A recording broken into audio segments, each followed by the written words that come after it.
On a snowy night, an elderly black widow suddenly heard frantic knocking at her door.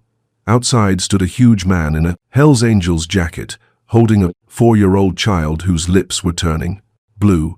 Her kindness wouldn't let her leave them out there. She let them in and saved the dying child. But she never imagined that this single act of compassion would warm her own heart and completely change her life. A few days later, hundreds of bikers showed up. Before finding out what happened, tell us where you're watching from and be sure to subscribe because tomorrow I have something special just for you. The blizzard hit Oak Ridge like a freight train. By sunset, the wind was screaming through the streets at 60 miles per hour, driving snow sideways, turning everything white. Power lines snapped under the weight of ice. One by one, the lights across town went dark. The temperature dropped to 25 below zero. Inside her small house at the end of Maple Street, Diane Washington sat in her rocking chair, wrapped in 2 blankets, watching the camping lantern flicker on the kitchen table. The house was cold, getting colder. The furnace had died when the power went out 3 hours ago.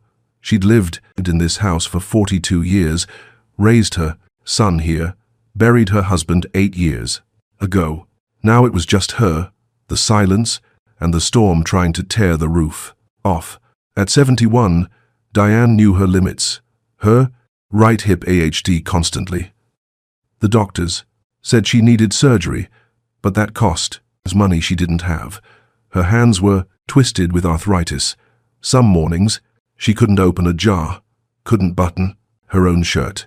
Getting old wasn't for the weak, her mama used to say. Diane pulled the blankets tighter and tried not to think about how empty the house felt, how quiet. Derrick hadn't called in 5 years. Her only son gone into drugs, into darkness, into a life she couldn't follow. She closed her eyes and that's when the pounding started. Bang, bang, bang. Diane's eyes flew open. Her heart jumped into her throat. Someone was at her front door. At 2:0 inches. The morning in a blizzard. Her hands started shaking immediately. She gripped the arms of the rocking chair frozen in place. Bang, bang, bang. Louder now, more insistent. Diane's mind went straight to 3 months ago. The break-in, the shattered back window, the muddy boot prints across her kitchen floor. Coming home from church to find her grandmother's silver tea set gone. The police officer's voice, "You're lucky. You weren't home, ma'am. These guys can be violent." She'd installed 5 locks. After that, heavy deadbolts checked them twice every night. But someone was at her door. Bang, bang, bang. Diane's breath came short and fast. Her chest felt tight. She pressed a hand against her heart, trying to calm it down. At her age, panic could be dangerous. "Go and away," she whispered to the empty room. "Please just go away." But the pounding didn't stop. She had to know. She had to see who was out there. Diane pushed herself up from the chair, her hips screaming in protest. She grabbed her cane, the thick wooden one with the rubber tip, and held it like a weapon. Every step toward the front door felt like walking toward the edge of a cliff. The hallway seemed longer than usual, darker. When she reached the door, she stopped, listened. The wind howled. Something metal banged against something else outside. Probably Mrs. Patterson's garbage cans blown loose again. Slowly, Diane leaned forward and looked through the peephole. What she saw made her blood turned to ice. A man, huge, built like a wall, standing on her porch, in the storm snow, swirling around him like he'd brought the blizzard with him, and covering his arms. Tattoos, dark, sprawling tattoos that climbed up his neck. His face was rough, unshaven. His hair hung wet and long. But it was this jacket that made Diane's knees go weak. Black leather. Even through the tiny peephole, she could see the logo on the body. Back, a skull with wings, Hell's angels. Diane stepped back from the door so fast, she nearly lost her balance. The cane clattered against the wall. Oh God. Oh, God. No. Her mind raced. Why was he here? What did he want? Had Derek sent him? Was this about money? About drugs? She backed away one slow step at a time, not taking her eyes off the door. The 5 locks. Thank God for the 5 locks. Bang, bang, bang. The sound made at her jump. She clutched the cane tighter. Please. The man's voice came through the door, muffled but desperate. I know. Someone's in there. Diane's breath came in short gasps. Her chest hurt. She should call 911, but the phone was in the kitchen and her cell phone. Where was her cell phone? Charging in the bedroom. Please, I need help. The voice was desperate, raw, but Diane had seen enough crime shows. Criminals could fake anything. They'd say anything to get inside. She stayed frozen in the hallway, one hand pressed against the wall for balance, the other gripping her cane so hard her arthritic knuckles screamed, "Just go away. Please, just go. I'll leave," the man shouted. "I'll go. But please, can you just take him? Just take my son. Please." Diane's heart stuttered. Son. She stood there in the dark hallway, every instinct telling her to stay away, to not get involved, to protect herself. But something made her move forward, something made her lean toward the peephole one more time, and that's when she saw it. The man had shifted position, and now, in his arms, pressed against his chest, a child, a small boy, wrapped in blankets barely visible. Diane's hand flew to her mouth. "Please," the man's voice cracked, breaking completely. "He's so cold. I can't. He's not breathing right. Please, I'm begging you. You don't have to let me in. Just take him. Just take my boy. He's only 4 years old." The child moved barely.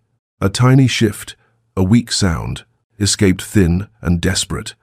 That sound cut through everything, through Diane's fear, through her memories of the break-in, through every logical reason to keep the door locked. She knew that sound.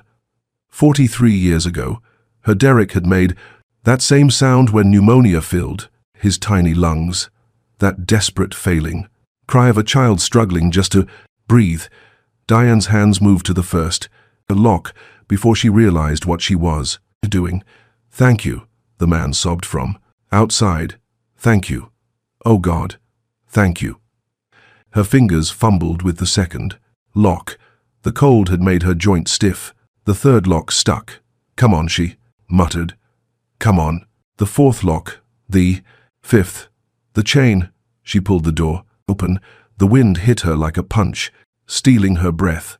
Snow blasted into the hallway, covering the floor in seconds. The cold was so intense it burned, and standing on her porch was the biggest man she'd ever seen up close.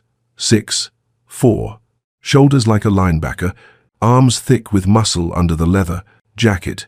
His face was weathered, hard-covered in tattoos that crawled up his neck and disappeared under his collar. Hell's Angels patches covered the jacket, skulls, flames, words. She couldn't read in the dim light. Every survival instinct Diane possessed screamed at her to slam the door, but she couldn't look away from what he was holding. A little boy, maybe 4 years old, wrapped in blankets that were soaked through and frozen stiff. The child's face was visible, and it was the wrong color, gray-blue. His lips were dark purple, almost black. "His name is Mason," the man said, his voice shaking. "He's 4. We got stuck 3 miles back when my bike went down. I carried him. I knocked on 6 houses. 6. Everyone saw me, and just his voice broke. They slammed their doors, but he's dying. My son is dying. Please." Tears were streaming down the man's face, cutting tracks through the snow on his cheeks. Diane looked at those tears, then at the child. Mason's chest barely moved. His eyes were closed. His tiny hand hung, limp from beneath the blankets. She'd opened the door, afraid. She opened it, wider, certain. "Get inside," Diane said, her voice steady now. "Both of you. Right. Now." Dylan Carter stumbled through the doorway, nearly collapsing under his son's weight. Diane caught his arm, or tried to. He was so heavy she almost went down with him.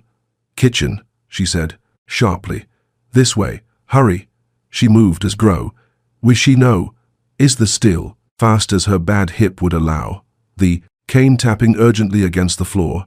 Behind her, Dylan's boots tracked, melting snow and ice across her clean floors. She didn't care. In the kitchen, the camping lantern cast jumping shadows across the walls. Diane swept her arm across the small table, knocking yesterday's mail and her reading glasses to the floor. Put him here, flat on his back. Dylan laid Mason down with surprising gentleness for someone so large. His hands were shaking badly. Up close, Diane could see the tattoos, clearly now. Skulls, flames, words. She couldn't read. Scars across his knuckles, a thin white line running along his jaw. But his eyes were wild with terror. The same terror she'd seen in her own bathroom mirror 43 years ago when baby Derek stopped breathing in her arm. Diane bent over, the boy, her spine protesting. She pressed her ear to his small chest. The heartbeat was there, weak, fluttering, like a trapped bird. His breathing was rapid and shallow. His skin felt like touching ice. "How long has he been like this?" she demanded. "I don't." Dylan's voice shook. "Maybe 20 minutes, half and past an hour." He was talking at first. Then he just got quiet. Too quiet. He stopped crying, and I thought he couldn't finish. When they stopped crying, "That's bad," Diane said bluntly. "No point in sugarcoating it. We need to warm him up. Now." But slowly, too fast can stop his heart. She moved to the linen closet as quickly as her body would allow, grabbing every blanket she could carry, including the thick wool one from the bottom shelf, James's favorite, the one she'd kept folded away for 8 years, because using it felt like losing him all over again. She didn't hesitate. Now, back in the kitchen, she started unwrapping Mason's wet clothes. Dylan hovered uselessly beside her, his large frame taking up half the small space. "What's his name?" Diane asked, needing to keep him focused. Mason Carter." "Okay, Mason." Diane peeled away, another layer of soaked fabric. Under the blankets, the boy wore a thin jacket, too thin for this weather, and jeans with holes in the knees. No proper winter coat. His sneakers were falling apart. "Go to the bathroom, second door, on the left. There's a hair dryer plugged in by the sink. Bring it here." Dylan moved instantly, his heavy footsteps pounding down the hallway. Diane kept working, stripping away the sand. Frozen clothes, her arthritic fingers, moved slowly, but she didn't stop, couldn't stop. Mason's lips were getting darker. His breathing was getting weaker. "Come on, baby," she whispered. "Stay with me." Dylan returned with the hair dryer, nearly dropping it in his panic. "Plug it in there." Diane pointed to the outlet. "Set it on low." "Is he going to?" Dylan couldn't say it. "I don't know," Diane said honestly. She wrapped Mason in James's wool blanket, then piled 2 more on top. "But we're going to try everything we can." She took the hair dryer and directed the warm air across Mason's tiny chest, moving it constantly, never letting it stay in one spot. Slow and steady. That's what the BMSA ER nurse had told her all those years ago with Derek. Slow and steady. "Talk to him," Diane said. "Say his name. Let him know you're here, Mason." Dylan's voice cracked completely. "Mason, buddy, it's Daddy. I'm right here. You're safe now. This lady is helping us. You're going to be okay. You hear me?" Tears streamed down Dylan's face. He didn't wipe them away, just stood there. This huge, frightening-looking man crying like his pointer's heart was breaking. Diane kept the warm air moving. 1 minute, 2, 5, 10. Her back screamed, her hips sent sharp pains up her spine, her hand cramped around the hairdryer. She didn't stop. "Come on, sweetheart," she murmured. "Come back to us." 15 minutes. 20. Mason's chest fluttered.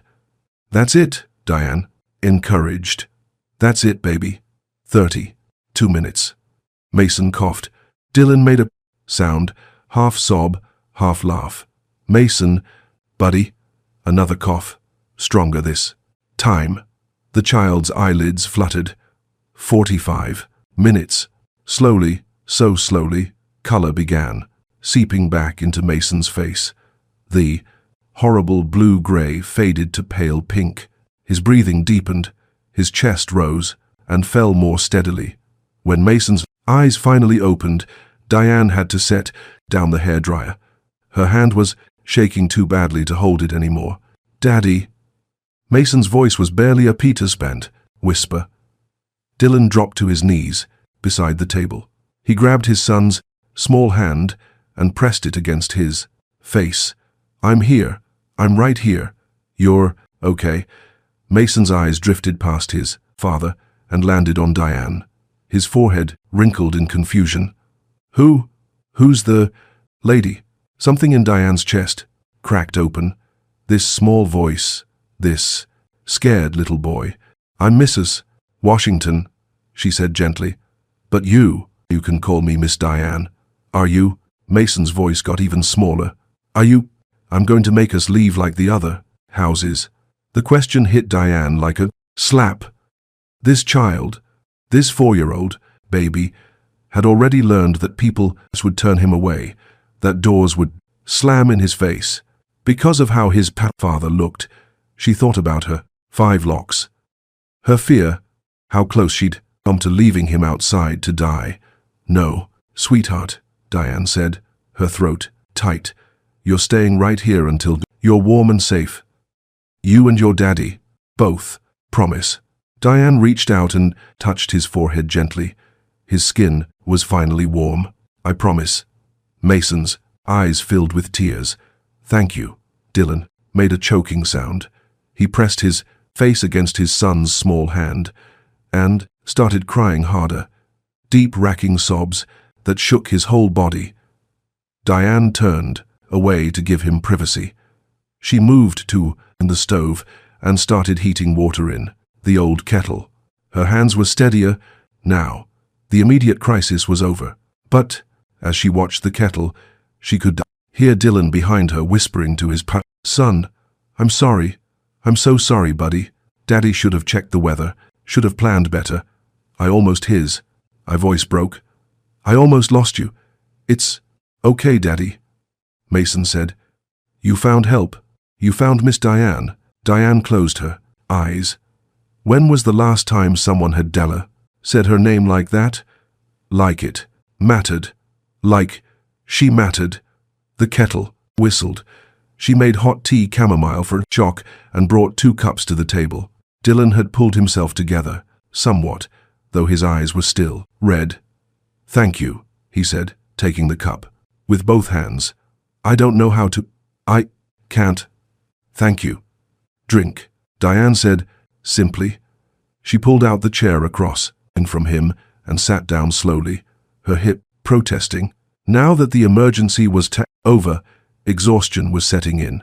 It was past 3, 0 inches the morning, but she looked at Dylan, really looked at him, and saw, past the tattoos and the leather jacket, she saw the way his hands shook as he held the tea, the way he kept glancing at Mason every few seconds like he was afraid the boy would disappear, the dark circles under his eyes, the hollow S in his cheeks. "When's the last time you ate?" Diane asked. Dylan blinked, surprised by the question. This morning, I think. Mason had lunch. I made sure he had lunch. But you didn't." Dylan looked down at his tea. "We're running low on money, making it stretch. You know, Mason comes first. Diane stood up. Her body didn't want to move anymore, but she made it anyway. She went to the refrigerator and pulled out leftover chicken soup from yesterday, started heating it on the gas stove. Thank God for gas stoves that didn't need electricity. You can't take care of a child if you're falling apart yourself, she said. I know, Dylan said quietly. I know. Everything fell apart so fast. Diane stirred the soup, waiting, and Dylan started talking. My wife died 8 months ago. Cancer, stage 4. By the time they caught it, there was nothing they could do. His voice was flat, like he'd told the story too many times. She fought it. God, she fought. But it took her anyway. 3 weeks after her funeral, I lost my job at the garage. Boss said I was taking too much time off, too distracted. Then we got evicted last week. The rent was too much. I just couldn't keep up. Diane set a bowl of soup in front of him. Eat. Dylan picked up the spoon but didn't eat right away. We've been staying with different people, friends. My buddy Jake, he's in the Hells Angels with me. He said there was a rally 2 towns over. Said we could crash there for a week. Figure things out. He laughed bitterly. Then the storm hit. Bike went down on black ice, and suddenly I was carrying my son through a blizzard, knocking on doors, watching people look at me like I was some kind of monster. Because of the jacket, Diane said. Because of the jacket, Dylan confirmed. He finally took a spoonful of soup.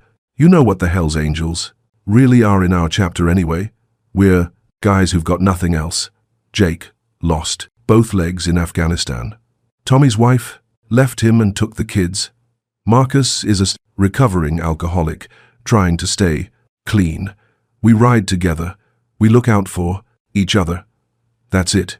He ate another spoonful, then another like he couldn't stop now that he'd started. We do charity rides for veterans. We volunteer at the soup kitchen. Last Christmas, we bought toys for 200 kids whose parents couldn't afford presents. His voice got rough. But people see the jackets and they see criminals. They see danger. They don't see that I worked 60-hour weeks to support my family, that I sat by Sarah's hospital bed every single night for 3 months, that I've never touched drugs, never been arrested, never hurt anyone. Diane sat back down, her tea growing cold in her hands. Your wife, what was she like? Dylan's face changed completely, softened. She was everything. Smart, funny. She, worked as a librarian, loved books, loved people. She used to say, I had the biggest heart hidden under the scariest face. He smiled, but it was painful to watch. Mason asks about her every day. Where's Mommy? I keep telling him she's in heaven, but I don't. He think he understands. He's only 4. How do you explain death to a 4-year-old? You don't, Diane said, quietly. You just love them through it. Dylan looked up at her. Really looked at her. You've lost someone. My husband, James, 8 years ago, car accident. He was coming home from the hardware store and a drunk driver ran a pandy red light. Diane stared into her tea. 1 minute I was planning dinner. The next minute, 2 police officers were at my door. I'm sorry. So am I. Diane paused. I also have a son, Derek. He's alive, but I haven't seen him in 5 years. What happened? Diane hadn't talked about Derek in so long, but sitting here in the middle of the night with this stranger who'd lost everything, the words came out. Derek was a good boy, smart, got a full scholarship to college. I was so proud. Her voice wavered, then he fell in with the wrong crowd. Started with marijuana, then pills, then harder things. He dropped out of school, started stealing from me to pay for drugs. First it was small stuff, $20 here, $50 there. Then he took James's watch, my grandmother's, jewelry, the TV. Dylan had stopped eating. The last time I saw him, he broke into my house while I was at church, trashed the place looking for money, smashed James's urn.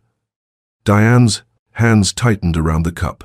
I came from home and found him passed out on the corridor, a living room floor surrounded by broken glass. I called an ambulance. When he woke up, he screamed at me, said I'd ruined his life, said I'd always loved James more than him. Then he left. That was 5 years ago. Jesus, Dylan whispered. I keep my door unlocked during the day, Diane said, just in case he comes home, just in case he's ready. But he never does. They sat in silence. Outside, the snowstorm continued to rage, but inside, in this small kitchen, with its flickering lantern light, something had shifted. I was terrified when I saw you, Diane admitted. The tattoos, the jacket. After the break-in 3 months ago, I've been so scared. I almost didn't open the door. But you did. I heard Mason. Diane looked over at the little boy now sleeping peacefully under the pile of blankets. I heard him cry, and I heard my son. 43 years ago, Derrick had pneumonia. That same weak sound. I couldn't leave a child outside to die. Dylan's eyes filled with tears again. You saved his life. You know that, right? If you hadn't opened that door. Don't, Diane said gently. Don't think about what didn't happen. He's here. He's alive. That's what matters. Dylan wiped his eyes with the back of his hand. Why are people like you so rare? Why couldn't any of those other 6 houses see past? Oh, my jacket. See that I was just a scared father trying to save his son. Because people are afraid, Diane said. Fear makes us stupid, makes us cruel. Trust me, I know. I was afraid too. But you opened the door anyway. Because sometimes the right thing is the scary thing. Diane finished her cold tea. You know what I see when I look at you now?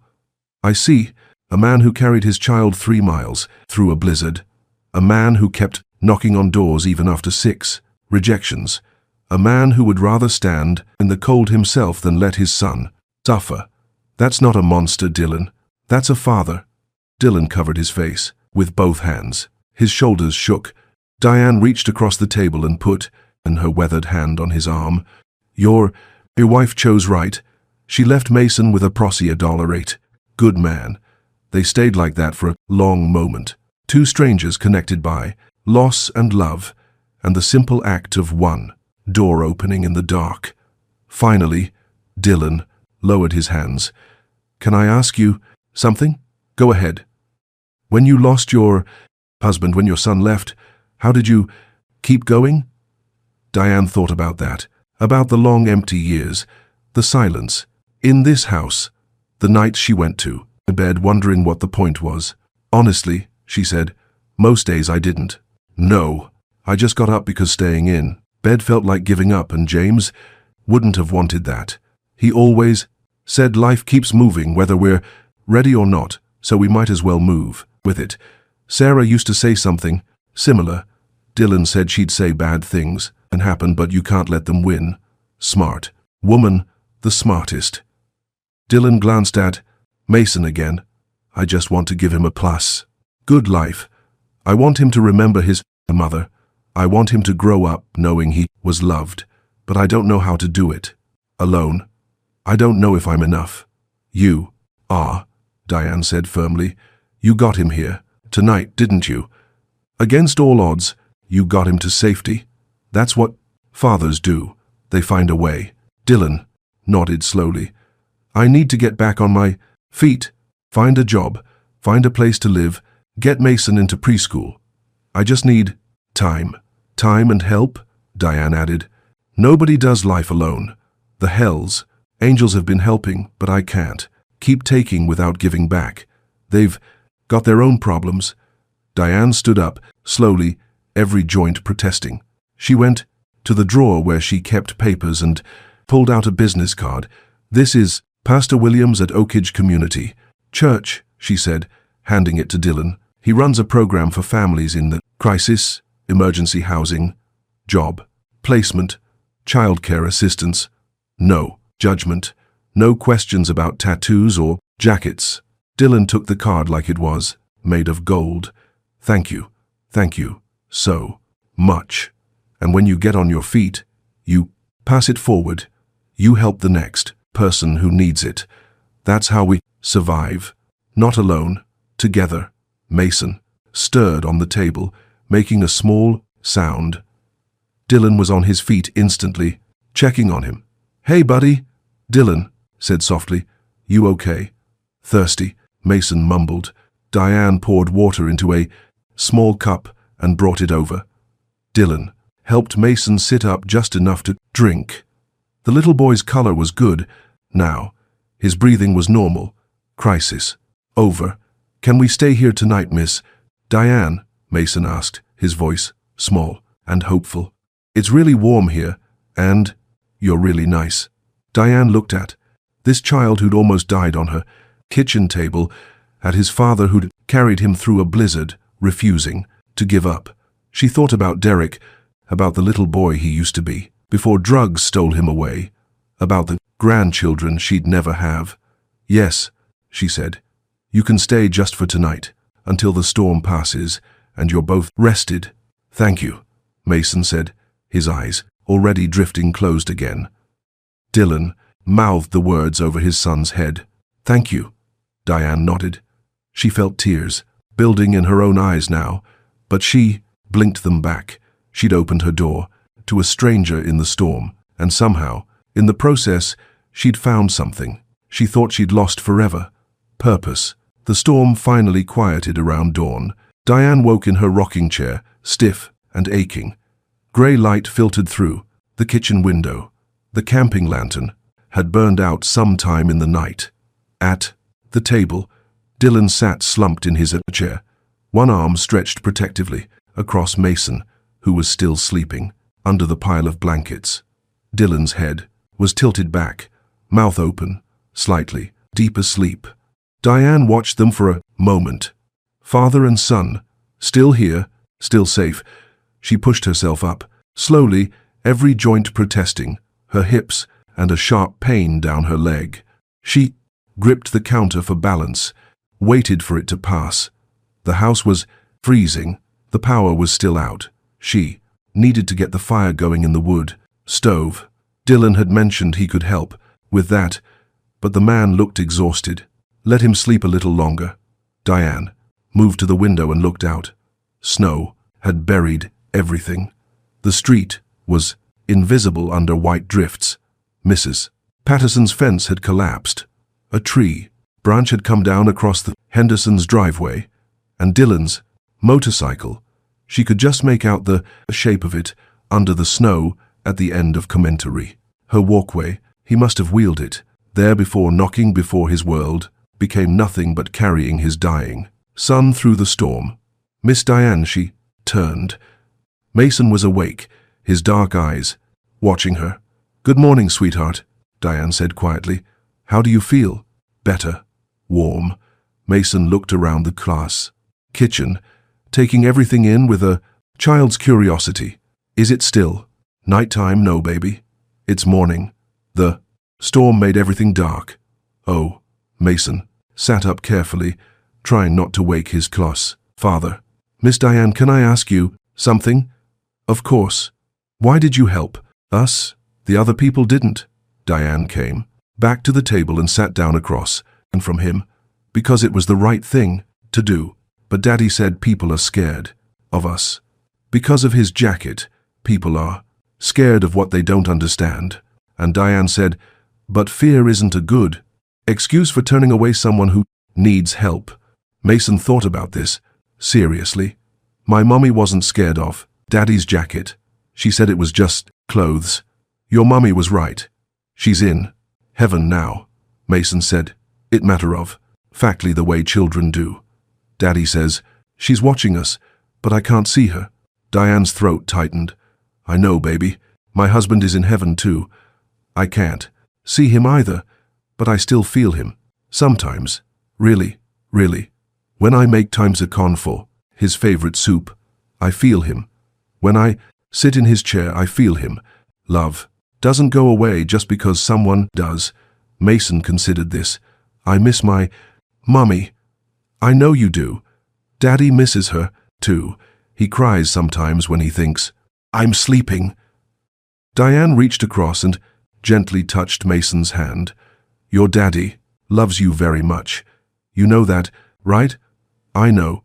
He always makes sure I eat first, even when he's hungry. Something about the way Mason said it, so accepting, so used to. It broke Diane's heart. Dylan stirred his eyes, opening slowly. For a second, he looked confused. Then he saw Mason awake and alert, and relief flooded his face. Hey, buddy, you okay? I'm good, Daddy. Miss. Diane was telling me about her husband. In heaven. Dylan's eyes met Diane's over at his son's head. That was nice of her. I should make breakfast, Diane said, pushing herself up. The power is still out, but I've got a gas stove. Let me help. Dylan stood up. Please. You've done so much already. You know how to cook. Sarah taught me. Said I needed to pull my weight. A sad smile. I'm pretty good with pancakes. Pancakes? Mason's face lit up. Daddy makes the best pancakes. Well then, Diane said, you'd better show me what you've got. They worked together in the cold kitchen. Diane pulled out flour, eggs, milk. Dylan found the mixing bowl without asking, moving efficiently despite the unfamiliar space. His hands were steady, now confident. You really do know you're contagious. Way around a kitchen, Diane observed. Sarah made sure of it, she said. Dylan, Carter, if something happens to me, you're not feeding our son fast food every night. So, she taught me pancakes, spaghetti, meatloaf, chicken soup. The basics. She was preparing you. Yeah, Dylan's voice got rough. Yes, she was. She knew. The last few weeks, she made me write everything down. How she liked Mason's haircut, his favorite bedtime, stories, what to do when he had nightmares. She was. He stopped focusing, hard on mixing the batter. Diane put her hand on his arm briefly. She sounds like a remarkable woman. She was, while Dylan made pancakes on the gas stove. Diane looked around her kitchen, really looked at it. The broken window latch she'd been meaning to fix for 2 years. The loose cabinet door. The light fixture that flickered even before the power. I went out. Your house needs some work, Dylan said, following her gaze. I know. It's hard to manage everything on my own. I could fix some of this stuff, Dylan offered. If you have tools, I'm good with my hands. That's what I did before I lost my job. I was a welder and a handyman. Fixed everything from motorcycles to roof leaks. Dylan, you don't need to. Please, he interrupted. Please let me do something. You saved my son's life. Let me do this, Diane wanted. To refuse, wanted to say he didn't owe her anything, but looking at his face, she realized this wasn't about owing. This was about dignity, about a man who'd lost everything, wanting to feel useful again. Okay, she said. After breakfast, Mason ate 4 pancakes. Dylan ate 6. Diane managed 2, surprised by her own appetite. Afterward, Dylan went to work. He found James's old toolbox in the garage. Diane had forgotten it was even there. Within an hour, he'd fixed the window latch, tightened the loose cabinet door, and was examining the light fixture. Mason followed him around like a shadow, handing him tools, asking questions. Why are you fixing Miss Diane's house, Daddy? Because she helped us, buddy. When someone does something good to you, you do something good back. That's how we keep the world from being completely terrible. Oh, can I help? Sure. You can hold the flashlight right there. Perfect. Diane sat in her rocking chair watching them work. This big, tattooed man with his Hell's Angels jacket draped over a kitchen chair. This small boy in 2 thin clothes moving through her house like they belong there. It felt strange but also right. "Miss Diane," Mason called. "Daddy says the Hell's Angels do good things. Is that true?" "What kind of good things?" Diane asked. Dylan answered from the stepladder. "Our chapter runs a toy drive every Christmas. We collect bikes and dolls and games for kids whose families can't afford presents. Last year, we got stuff for 200 kids. We also do charity rides for veterans."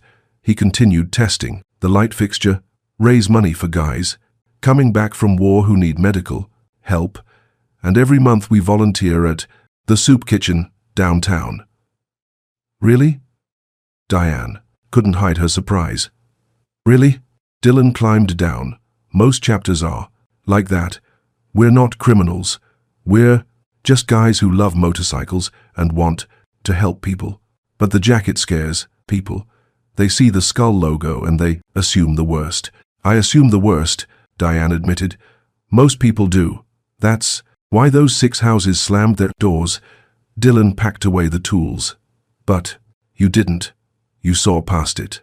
Not many people can do that. I almost didn't. I was terrified. But you opened the door. Anyway, that's the difference." They worked through the morning. Dylan fixed the loose floorboard in the hallway, replaced a broken shelf, patched a hole in the wall that had been there since Derek's last visit. Around noon, the power flickered back on. The furnace rumbled to life. Warm air started flowing through the vents. "Thank God," Diane breathed. "I was starting to worry we'd all freeze." "We should probably get going," Dylan said reluctantly. "The roads will be clearing soon. We've imposed on you long enough." "Daddy, no." Mason ran to Diane and wrapped his life arms around her legs. "I don't want to." "Leave, Miss Diane." "Mason, we can't stay. Miss Diane has been very kind, but you can stay until you're ready," Diane interrupted. She was surprised by her own words, but looking at Mason's hopeful face, at Dylan's exhausted eyes, she meant it. "Stay until you're both rested, until you've eaten a proper meal. It's the least I can do. You've already done so much. Then a little more won't hurt." Dylan looked like he might cry. "Again, thank you. God, thank you." They stayed through lunch. Diane made more soup. Dylan told stories about Sarah, how they met at a library book sale, how she'd laughed at his tough guy's appearance and then asked him out first, how she'd loved old movies and terrible puns. Mason showed Diane the small teddy bear he carried everywhere. "Mummy gave me this," she said. "As long as I have Mr. Bear, she's with me." Diane held the worn stuffed animal carefully. "Your mummy was very smart." By mid-afternoon, the snowplows had finally reached their street. Dylan knew it was time. At the door, he knelt down to Mason's level. "Say goodbye to Miss Diane, buddy." "Goodbye, Miss Diane." Mason hugged her tightly. "Thank you for saving me." Diane hugged him back, feeling tears sting her eyes. "You're welcome, sweetheart." Dylan stood facing her. For a moment, neither spoke. Then he reached into his jacket and pulled out a patch, one of the Hell's Angels emblems, from his vest. He pressed it into her hand. "If you ever need anything," he said, "anything at all, you show this to any Hell's Angel anywhere and tell them Dylan Carter gave it to you. They'll help, I promise." "Dylan, I can't. Please, it's all I have to give." Diane looked at the patch, at this man who'd given her the only thing of value he owned. "Okay," she whispered. "Okay. And this." Dylan pulled a crumpled piece of oat paper from his pocket. "My friend Jake's phone number. When I get settled, I'll call you. Let you know we're okay." Mason tugged on Diane's sleeve. "Miss Diane, can I give you something too?" "Of course, baby." Mason held out Mr. Bear. Mummy said, "If I give this to someone, it means they're family." "Oh, sweetheart. No, this is yours from your mummy. But I want you to have it. You're my family. Now, too." Diane took the bear, tears spilling down her cheeks now. I'll keep him safe. I promise. They left. Then, walking through the snow toward Dylan's motorcycle, Mason looked back 3 times, waving each time. Diane stood in her doorway, waving back, watching until they disappeared around the corner. Then, she went inside, closed the door, and sat in James's chair, holding a teddy bear that smelled like a little boy, looking at a Hell's Angels patch that represented a debt she never asked for, but somehow needed. For the first time in 8 years, her house didn't feel empty. Dylan and Mason left on a cold Tuesday morning. The motorcycle's engine rumbled to life, breaking the silence that had settled over Maple Street like a blanket. Mason waved from behind his father until they turned the corner and disappeared. Diane stood on her porch, still holding Mr. Bear, watching. The empty street, long after the sound faded. The morning felt different, somehow lighter, like something inside her chest had unlocked after years of time being sealed shut. She went back inside, made herself tea, and sat in James's chair. For the first time in 8 years, she didn't feel alone. That feeling lasted exactly 3 days. Part 5. Toxic Rumors and Betrayal. The talk started 3 days later. Diane was at Miller's grocery, standing in the canned goods aisle when she heard the Fentery whispers. Saw him with my own eyes. 2 in the morning going into her house. Diane's hand froze on a can of soup. Hell's Angels? Another voice hissed. At her age, it's disgraceful. Diane turned. Slowly. Mrs. Patterson and Mrs. Chen stood 2 aisles over their voices, low but carrying. Maybe he's paying her, Mrs. Chen said. You know, for a place to stay. Or maybe she's paying him. Mrs. Patterson's voice dripped with implication. Lonely widow. Dangerous. And you do the math. Diane's face burned. She set down the can and walked toward them, her cane tapping firmly against the floor. Both women looked up. Mrs. Patterson's eyes widened. Mrs. Chen suddenly became very interested in reading a cereal box. Good morning, Diane said, her voice cold. Oh, Diane. Mrs. Patterson clutched her purse. We were just gossiping about me, I heard. We're just concerned, Mrs. Chen said, not meeting her eyes. A strange man at time, your house in the middle of the night. People are worried. People should mind their own business. Diane's hands tightened on her cane. That man and his son were freezing to death. I gave them shelter. That's all. But his jacket, Mrs. Patterson started.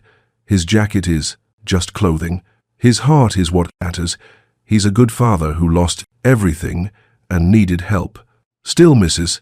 Patterson said, her voice sharp now. It looks inappropriate. Pastor Williams mentioned it at the church council meeting. Said we should keep an eye on you. Diane felt like she'd been slapped. Pastor Williams said what? Just that. Well, at your age you might be vulnerable to unsavory characters taking advantage. Diane's voice shook with anger. That man fixed my window, my cabinet, my light fixture. He asked for nothing. His 4-year-old son gave me his teddy bear, the last gift from his dead mother, because he thought I was family. But you people see a leather jacket and decide I'm some kind of fool being conned. She turned and walked away, leaving her shopping cart in the middle of the aisle.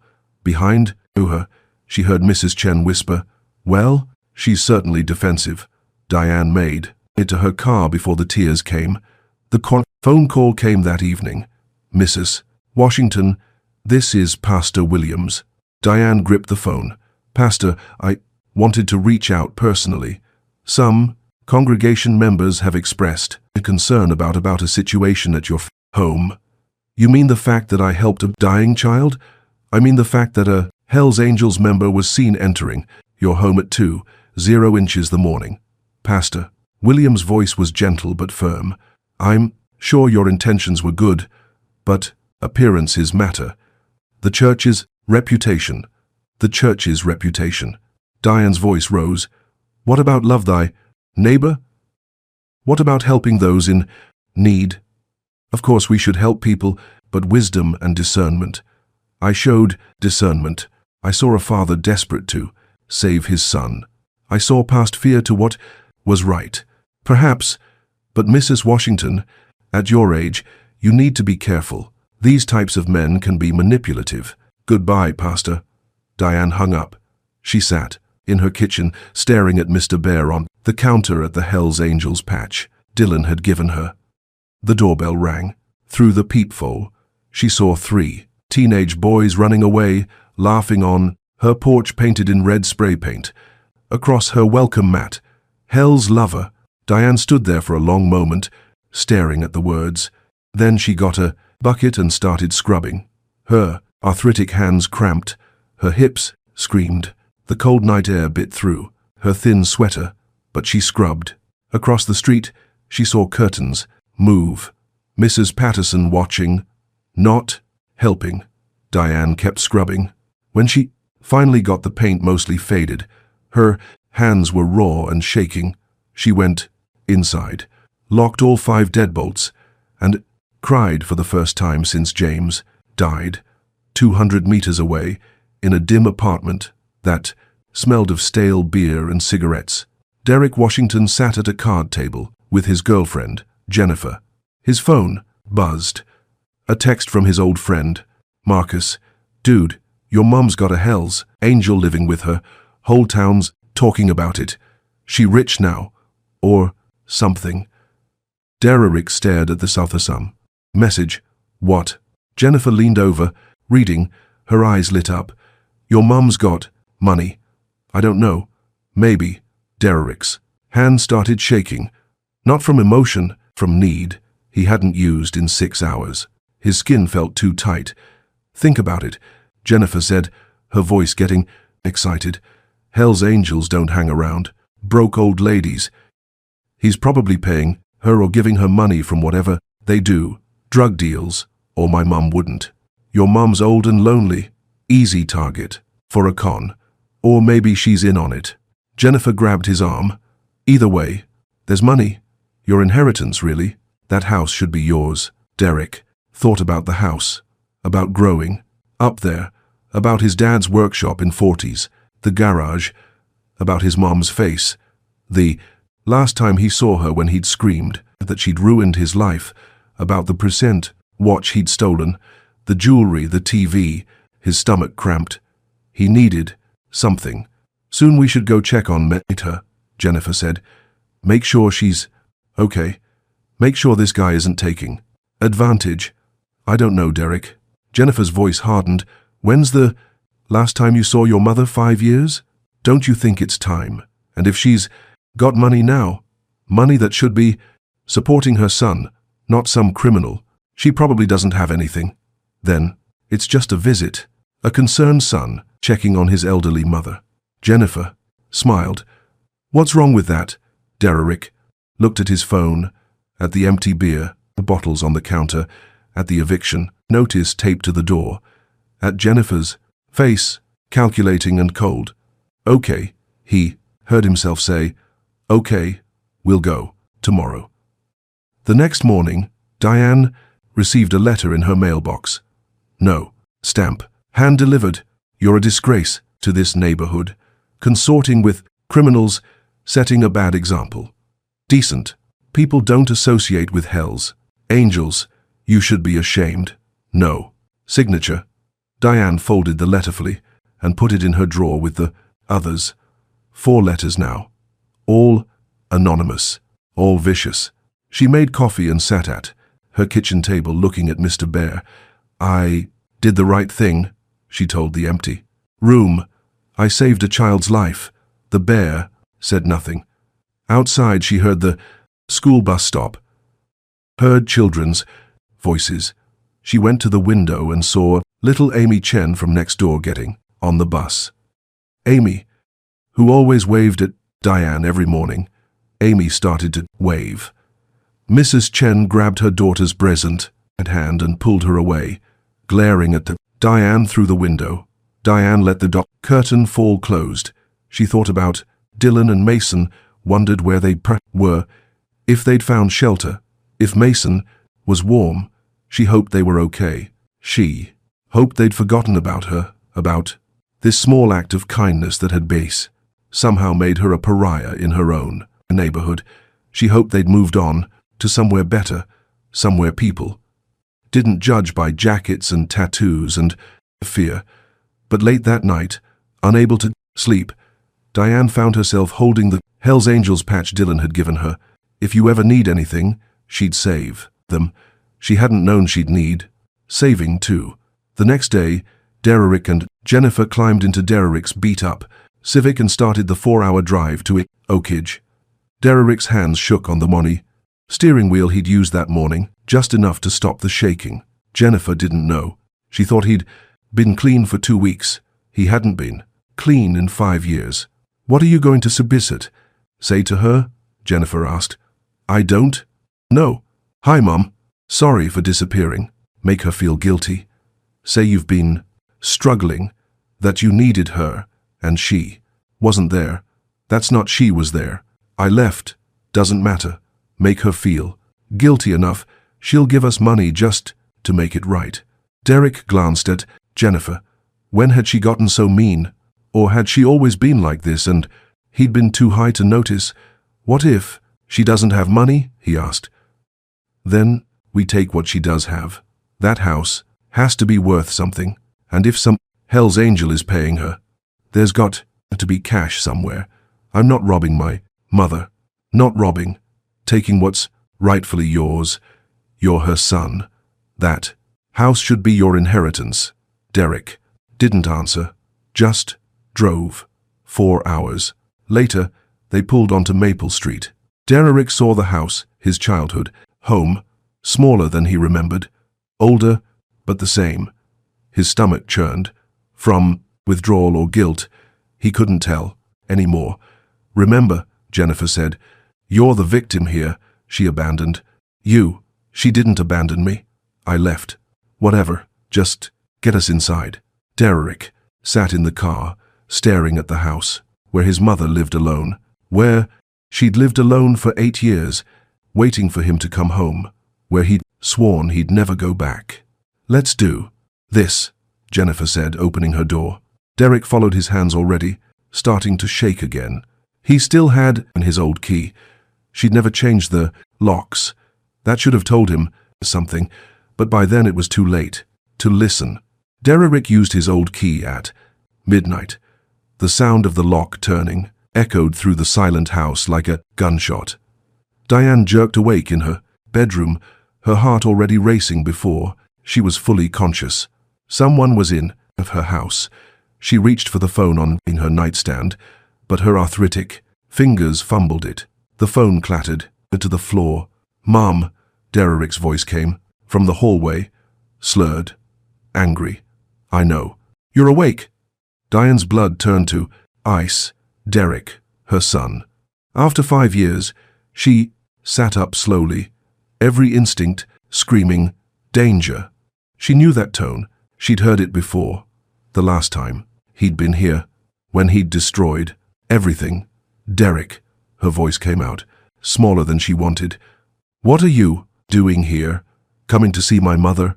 That a crime?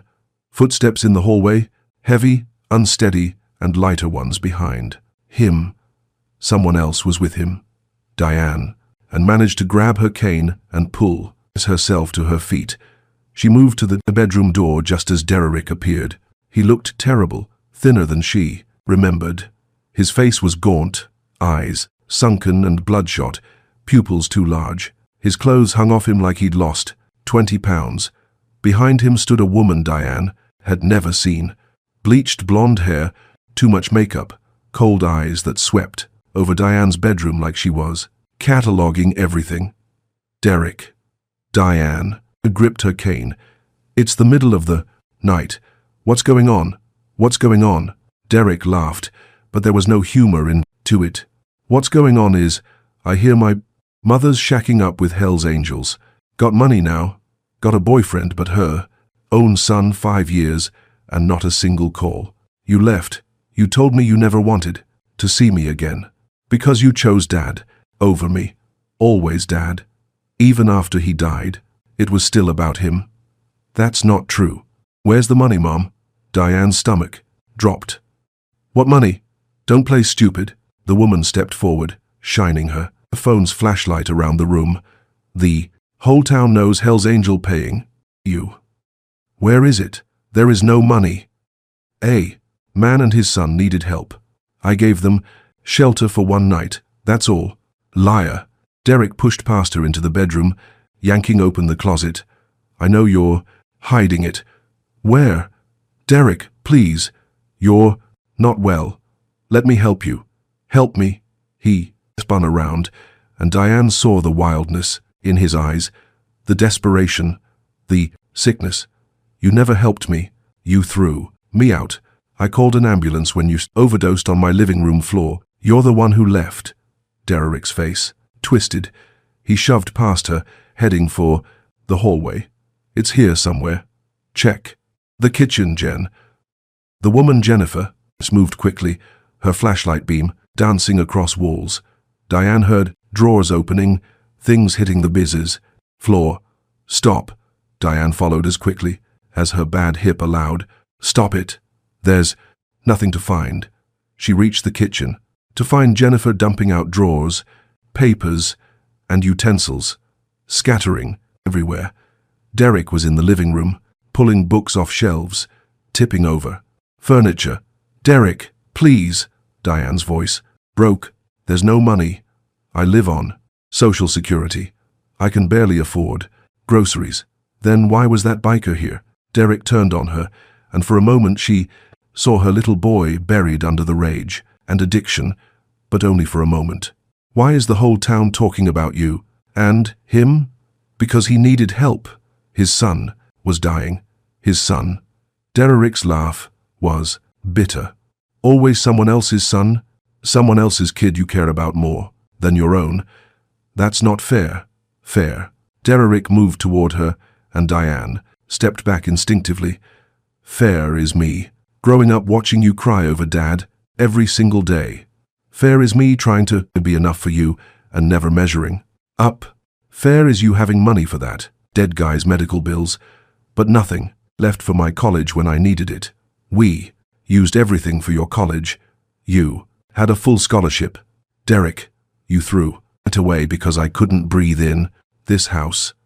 Derek's voice rose to a shout. Everywhere I looked was Dad, his chair, his pictures, his tools, like I didn't even exist. I loved your father more than me. You loved him more than me. The words hung in the air like poison. Diane felt tears streaming down at her face. That's not true. I loved you, both. Liar. Derek's voice went flat, cold. He turned away from her and headed toward the back bedroom. James's old office. The safe's back here. I remember. Derek, no, but he was already in the room. Diane heard the crash as he yanked books off the shelf, revealing the small wall safe James had installed 30 years ago. Jennifer appeared beside Derek. Open it. I don't have the combination anymore. Derek spun around. Open it, Derek. Even if I could, there's nothing in there. But papers. Your father's death certificate. Our marriage license. That's all. Derek punched the wall beside the safe. His knuckles came away bloody. I need that money, Mom. I need it. Diane saw the tremor in his hands, the sweat on his face despite the cold house. She recognized the signs. She'd seen them 5 years ago. You're using again, she whispered. Don't. Derek's face crumpled. Don't start. How long? It doesn't matter. How long, Derek? I never stopped. The words exploded out of him. I never stopped. Okay, I tried. I tried. So hard, but she died and I couldn't. I couldn't. Who died? Jennifer's sister, my girlfriend. Before this, Jennifer. Derek slid down the wall, sitting on the floor like a broken puppet. She overdosed. I found her and I couldn't. I started using again, and I couldn't stop. Diane's heart broke. Oh, Derek, don't. He looked up at her and his eyes were full of tears. Don't feel sorry for me. I'm not that kid anymore. That kid's dead. He's not. He is. Derek pushed himself up. And I need money. So where is it? There isn't any. Jennifer grabbed a framed photo from the mantel. Diane and James's wedding picture. Maybe this is worth something. Don't. Diane started forward. Jennifer smiled and dropped it. The glass shattered across the floor. Oops, you. Diane's voice shook with rage, now mixing with the fear. Get out of my house. Not until we get what we came for. Jennifer moved to the bookshelf, sweeping her arm across it. Books trashed to the floor. She picked up the small wooden box where Diane kept James's wedding ring and her own. Put that down. Make me old woman. Derek stood frozen, watching. Some part of him, the boy he used to be, seemed to be fighting with the man he'd become. But the drugs won. Check it, he told Jennifer. Jennifer opened the box, found the rings, the small locket with baby Derek's picture. She dumped everything on the floor and stomped on the locket, crushing it under her heel. Nothing here, either. Diane made a sound, half sob, half gasp. She bent down, trying to pick up the crushed locket. Her hip screamed in protest. That's when she saw it under the couch. Mr. Bear, Mason's teddy bear, the one thing Dylan's son had treasured most. Jennifer saw it too. She walked over and picked it up. What's this? The biker's kid leave his toy. Put it down. Diane's voice was still now. That doesn't belong to you. Doesn't belong to you either. Jennifer held it up, examining it. Looks old, probably. Worthless. Put it down. Jennifer smiled, and threw the bear on the floor, and stepped on it. Diane moved without thinking. She swung her cane. Jennifer dodged, laughing. Oh, Grandma's got some fight in her. Get out. Diane advanced, her cane raised. Get out of my house, right now, or I'm calling the police. With what phone? Jennifer held up. Diane's cell phone. This one that you left charging in the bedroom. Derek was staring at the crushed locket on the floor. At his baby picture, the glass cracked across his face. Mom, he said, quietly. I'm sorry. Then stop this. Please, let me help you. I can't. I looked up, and his face was empty. I can't be helped. Don't you get it? I'm too far gone. You're not. I am. He stood up fast. And I need money. So, where is it? There is no money. Derek's face went hard. He walked to the kitchen and returned with a hammer from the junk drawer. Then I guess I have to look harder. For the next hour, Derek and Jennifer tore through Diane's house like a tornado. They smashed the wall safe open, finding only papers like Diane had said. They emptied every drawer, every cabinet, every box. They found $300, Diane's rent money for next month, carefully saved from her social security check. Jennifer grabbed it. Finally. That's my rent, Diane started. Not anymore. Jennifer pocketed the bills. Derek stood in the middle of the destroyed living room, breathing hard. Pictures lay shattered on the floor. Furniture was overturned. Books were scattered everywhere. And in the corner, trampled and dirty, lay Mr. Bear. Diane picked him up with shaking hands, held him to her chest. I promised a little boy I'd keep this safe, she whispered. I promised. Derek looked at her. Really? Looked at her at her tears, at the destruction around them, at what he'd become. Mom, get out. Diane's voice was quiet, broken. Please, just get out. Mom, I didn't mean. Yes, you did. Diane looked at him. You meant every bit of it. You hate me. You blame me for your father's death, for your addiction, for everything wrong in your life. And you know what? I'm done. I'm done hoping you'll come back. I'm done waiting for you to be the son I lost. I'm standing right here. No, you're not. My son is gone, and I can't keep mourning him while you wear his face. Derek's eyes filled with tears. Don't say that. It's true. The Derek I raised would never do this, would never hurt me like this. So, you're right. That boy is dead, and I need to accept it. Something in Derek's face broke completely. He turned and walked toward the door. Jennifer followed, stuffing the money in her purse. Pleasure meeting, are you? They left. The door closed. Diane stood in the ruins of her home holding a dirty teddy bear, and finally let herself collapse. She sat on the floor among the broken glass and scattered memories and cried for everything she'd lost. Her husband, her son, her illusions that love was enough to save someone. Outside, Derek sat in his car, hands shaking on the steering wheel.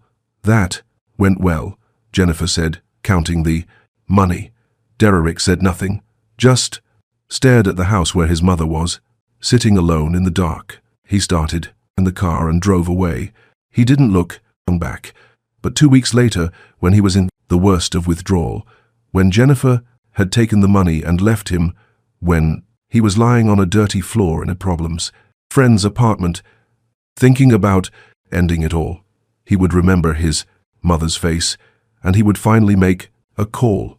But that night, driving away through the dark streets of Oak Ridge, Derek thought only one thing: that boy is dead. And he believed it. Dawn came, cold and gray. Diane hadn't moved from the floor. She sat among the shattered picture frames, the scattered books, the overturned furniture, still holding Mr. Bear against her chest. Her body ached and everywhere. Her hip throbbed from sitting on the hard floor for hours. Her hands were stiff and swollen from gripping the teddy bear so tightly. But the physical pain was nothing compared to the emptiness inside. She looked around at the destruction, at 30 years of memories torn apart in one night. The wedding photo glass everywhere. The image of James's smiling face cut in, off. The locket with baby Derek's picture crushed beyond repair. James's books pages torn and scattered. Everything broken, everything ruined, just like her family. Slowly, Diane pushed herself up. Her hips screamed in protest. She had to use the overturned coffee table for support, breathing through the pain until she could stand. The house looked like a crime scene. She should call the police, file a report, press charges. But Derek was her son. Even now, even after everything, he was still her son. Diane picked up her cell phone from where Jennifer had dropped. The screen was cracked, but it still worked. She stared at the numbers. 911. 3 little numbers that would put Derek in jail. Her thumb hovered over the screen. She couldn't do it. I'm a fool, she whispered to the empty room. A stupid, foolish old woman. But she put the phone down. Instead, she got the broom from the closet and started sweeping up glass one piece at a time, slow and methodical. Her back protested, her hands cramped. She didn't stop. She swept up the broken locket, the crushed picture of baby Derek. She held them in her palm for a long moment, looking at that sweet little face behind the gung, cracked glass. I lost you, she told the picture. I don't know when, I don't know how, but I lost you. She put the pieces in the trash. It felt like burying him all over again. By mid-morning, she'd filled 3 garbage bags with broken things, but the house still looked destroyed, furniture overturned, holes in the walls, the emptied safe hanging open like a wound. Diane sat down in James's chair, one of the few things Derek hadn't destroyed. She was so tired, so bone-deep exhausted. She could barely think, but she forced herself to think anyway about Derek, about what he'd said. You loved him more than me. Had she? Had she been so consumed by grief for James that she'd failed her son? Had she pushed Derek away without realizing it? Or had Derek made his own choices? Had he chosen drugs over family? Had he used her grief as an excuse for his destruction? Diane didn't know anymore. After so many years of wondering, of second-guessing every decision she'd made, she was too tired to figure out where her mistakes ended and Derek's began. All she knew was this: she couldn't do it anymore. She couldn't keep the door unlocked, waiting for him and to come home. She couldn't keep hoping every phone call would be him sober and sorry. She couldn't keep sacrificing her peace, her safety, her life, waiting for a son who might never come back. "I have to let you go," Diane said to the empty room. "Not because I don't love you, but because loving you is killing me." The words hung in the air, final, terrifying, true. For the first time in 5 years, Diane felt something shift inside her chest. Not relief exactly, but a kind of acceptance, a kind of peace, bitter as it was. Derek had made his choice. Now she had to make hers. She stood up, slowly, her body protesting every go-round movement.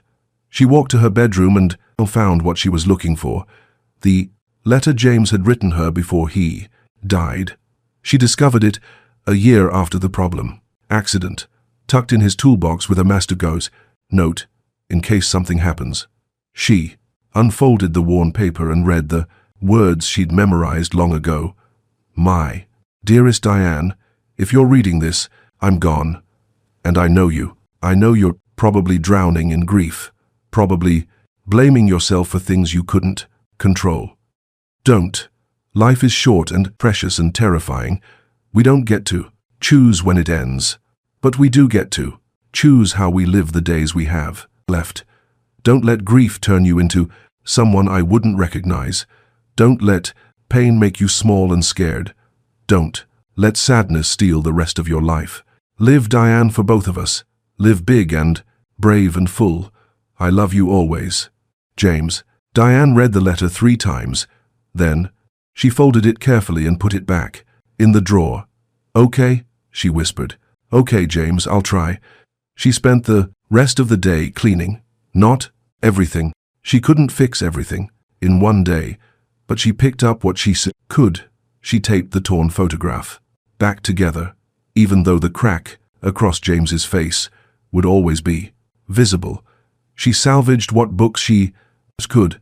She picked up Mr. Bear, brushed off the dirt, and set him carefully on the mantel next to James's picture. "I'm sorry, Mason," she told the stuffed animal. "I tried to keep you safe." At 3, there was a knock on the door. Diane froze. Her first instinct was fear, Derek coming back. But when she looked through the peephole, she saw Mrs. Patterson standing on the porch holding something. Diane almost didn't open the door. After the gossip, after the judgment, after watching her scrub spray paint off her porch without offering help, why should she? But she was tired of fear, tired of anger, tired of letting other people's cruelty make her cruel too. She opened the door. Mrs. Patterson looked shocked. "Diane, I came to..." She held out a basket covered with a cloth. "I made too many muffins. Thought you might want some." Diane looked at the basket at Mrs. Patterson's face, shame written clearly across it. "You don't make too many muffins," Diane said quietly. "You're apologizing without saying the words." Mrs. Patterson's face crumpled. "I'm sorry. I'm so sorry. I saw at your house last night. I saw your son and that woman leaving. I saw what they did, and I realized," her voice broke. "I realized I've been so cruel to you. You helped someone who needed help, and I judged you for it. I'm ashamed." Diane took the basket. "Thank you. That's it. Just thank you. What do you want me to say, Eleanor? That it's okay? That the gossip and the spray paint and the judgment didn't hurt?" Diane's voice was tired. It hurt badly, but I'm too tired to be angry anymore. So yes, thank you for the muffins. And thank you for apologizing." Mrs. Patterson nodded, tears in her eyes. "If you need anything, I'll ask." Diane started to close the door, then paused. Eleanor, the man Diane helped. His name is Dylan. He's a widower rower with a 4-year-old son. He's one of the kindest men I've ever met, and he wears a Hell's Angels jacket. Both of those things are true. She closed the door gently.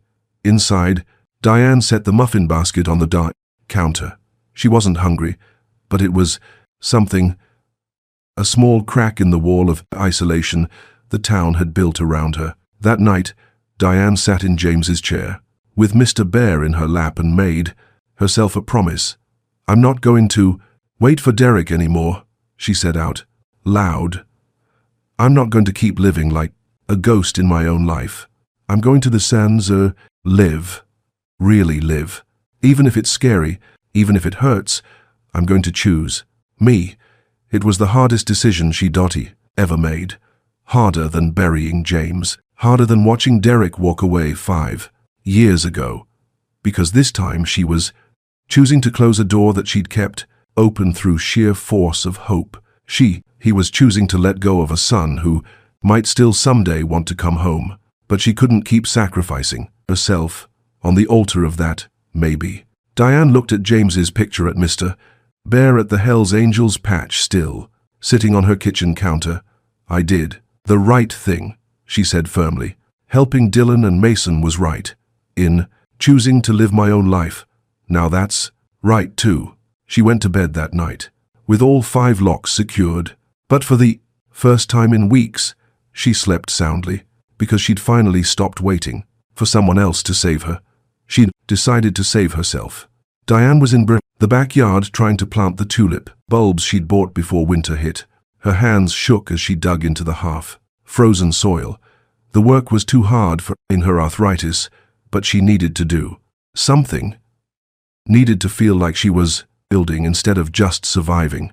She'd spent the last 4 days putting her house back together piece by piece. The furniture was upright again.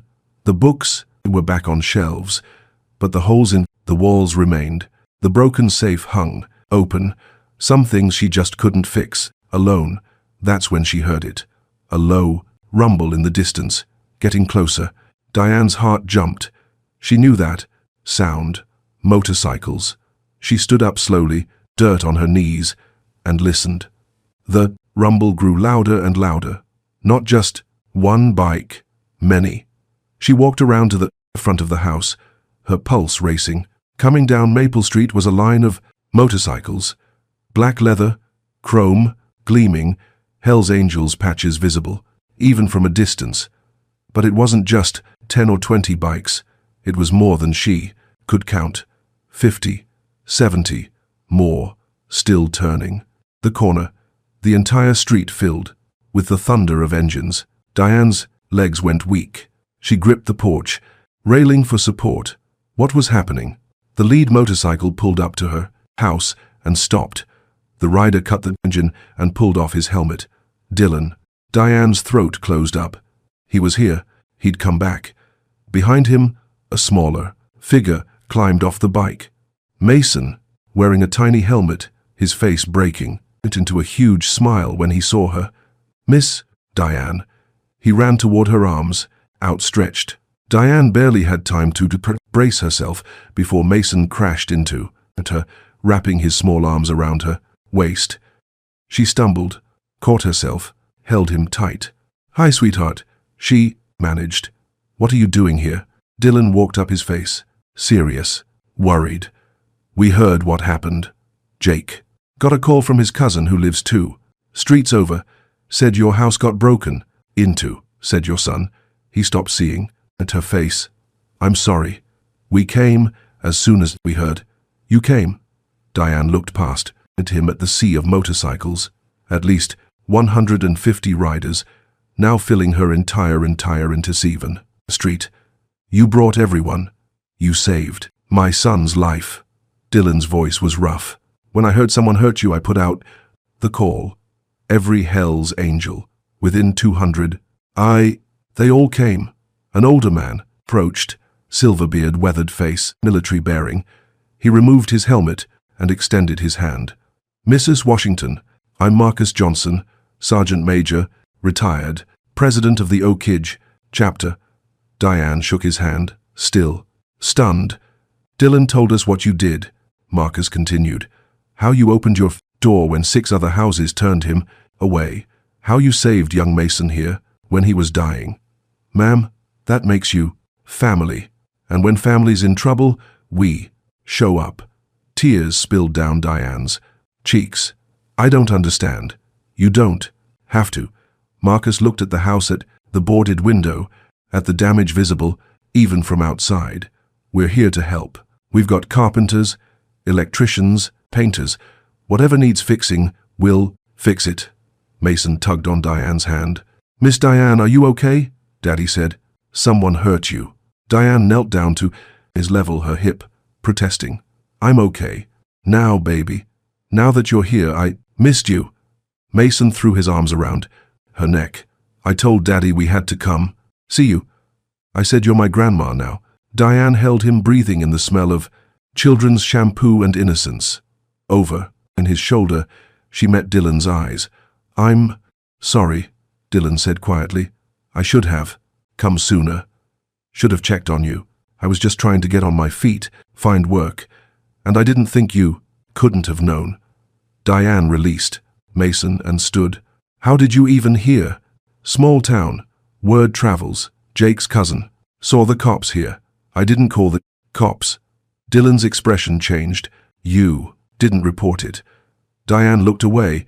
It was my son. I couldn't put him in jail. Understanding crossed Dylan's face. Then, sadness. The son you told me about. Derek. He needed money for drugs. He took everything I had. Her voice broke. $300.